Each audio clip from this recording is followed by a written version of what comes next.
તો any question four 5 minute. કીધું કે સુસાઇડ સાધુ સાધ્વીઓ સંથારો કરે છે, તો એને તમે કઈ રીતે એક્સપ્લેન કરો? યસ વેરી ગુડ ક્વેશ્ચન છે કે તમે સુસાઇડની વાત કરી તો સંથારો જૈન ધર્મ છે તો how is differ each other, એ બેમાં શું? દેખો, સુસાઇડ એ પ્રોહિબિટેડ છે. જૈન ધર્મમાં આત્મહત્યા કરવું એ મહાપાપ છે. સંથારો એ એક્સેપ્ટેબલ છે. શું ફરક છે બેમાં? સુસાઇડ કરવાવાળા વ્યક્તિની ઈચ્છાઓ પૂરી નથી થઈ, એની જે ડિઝાયર છે અધૂરી રહી ગઈ છે, લાઈફમાં એ અનસેટિસ્ફાઈડ છે, કન્ટેન્ટ નથી, કંઈક ને કંઈક પ્રોબ્લેમ છે, એટલે એ લોકો મરે છે. જ્યારે સંથારામાં ઓલ ડિઝાયર ફૂલફિલ, નાઉ નો મોર ડિઝાયર, એની કોઈ ઈચ્છાઓ બાકી નથી. આમાં ઈચ્છાઓ અધૂરી રહી ગઈ છે, પૂરી નથી થતી, એટલે સુસાઇડ કરે છે. આમાં હવે કોઈ ઈચ્છા એની બચી જ નથી પૂરી કરવા માટે, કન્ટેન્ટ છે, એટલે એ સંથારો કરે છે. સુસાઇડ કરવાની જગ્યા ફિક્સ નથી હોતી, સુસાઇડ કરવાનું એનાઉન્સમેન્ટ નથી હોતું, સુસાઇડ ક્યાં કરશે કોઈને ખબર નથી હોતી, અને વિધાઉટ એની પ્લાન સુસાઇડ કરે છે. સંથારો ટોટલી ઓપોઝિટ છે. પ્લેસ ઓપન છે, ડેટ ફિક્સ છે, everybody knows about it, announce already થયેલું છે. એટલે એ ક્ષણિક આવેશમાં લીધેલી એક્ટિવિટી સંથારો નથી. સંથારો 1 સેકન્ડમાં પૂરો નથી થવાનો. સંથારો મહિનો ચાલે, 2 મહિના ચાલે, તમારું પેશન્સ જોઈએ. જ્યારે સુસાઇડ 1 સેકન્ડમાં માણસ એ મરી જતો હોય છે. એટલે એક આખું નેગેટિવ છે, બીજું આખું જ પોઝિટિવ છે. સુસાઇડમાં આદમી પોતે બેહોશ છે, તે કમ્પ્લીટલી લેક ઓફ અવેરનેસ. જ્યારે સંથારામાં ફૂલ ઓફ અવેરનેસ છે.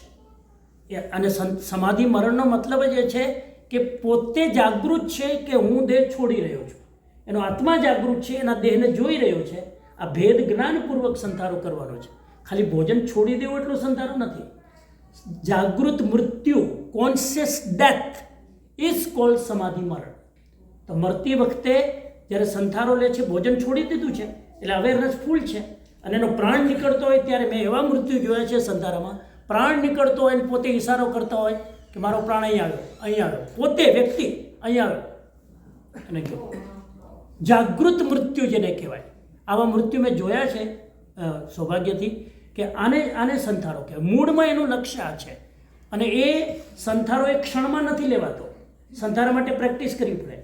જે ઉપવાસ ન કરી શકે સંથારો ન કરી શકે, જેને 28 કરી જ ન હોય, જેને 5 ઉપવાસ કર્યા જ ન હોય, સંથારો કરે અને 1 મહિનો હાલે તો 3જા દિવસે કહે છે પાણી લાવો, લાડવા લાવો, ગાંઠિયા લાવો, કરી જ નહીં શકે.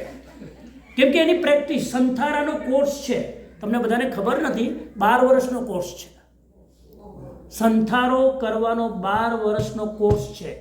તમારા શત્રુતાના સંબંધો પૂરા કરવાના, એકાઉન્ટ શટડાઉન કરવાનું, બેંક એકાઉન્ટ શટડાઉન કરવાનું, પરિવારમાં કોઈની સાથે શત્રુતા હોય એ ખાલી ભોજન છોડી દેવું સંથારો નથી.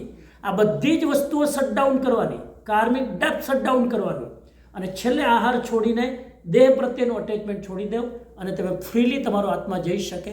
એ સંથારો છે. અટેચમેન્ટ કોઈ પણ સાથે રહી ગયો ને જીવ જલ્દી જાય નહીં. તમે જોજો ઘણીવાર એક વ્યક્તિ બાકી રહી ગયો, અમેરિકાથી આવવાનો હોય ઇન્ડિયામાં દાદીમાં 80 વર્ષના દેહ છોડતા પણ અટકી જાય.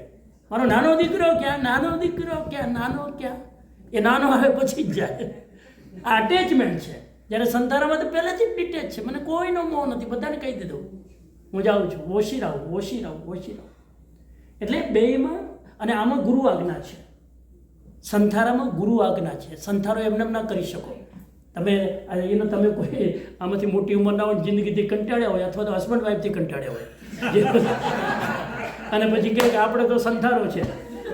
તો જ્ઞાનીઓ આને સંથારો નથી કહેતા, આ સુસાઇડ છે. Every Santhara is not Santhara, it could be suicide. એટલે જેમાં ગુરુની આજ્ઞાનો સ્ટેમ્પ લાગે તો જે સંથારો બને, એના પહેલાં નહીં. અને સુસાઇડમાં તો ક્યાં કોઈની આજ્ઞા લે છે, ક્યાં કોઈના મિત્રને પૂછતા નથી હું કરું કે નહીં. એટલે બંનેમાં જમીન આસમાનનો ફરક છે.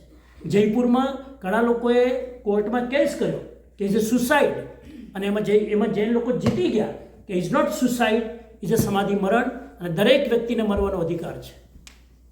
હા, તો એ બંને પ્રક્રિયા અલગ છે.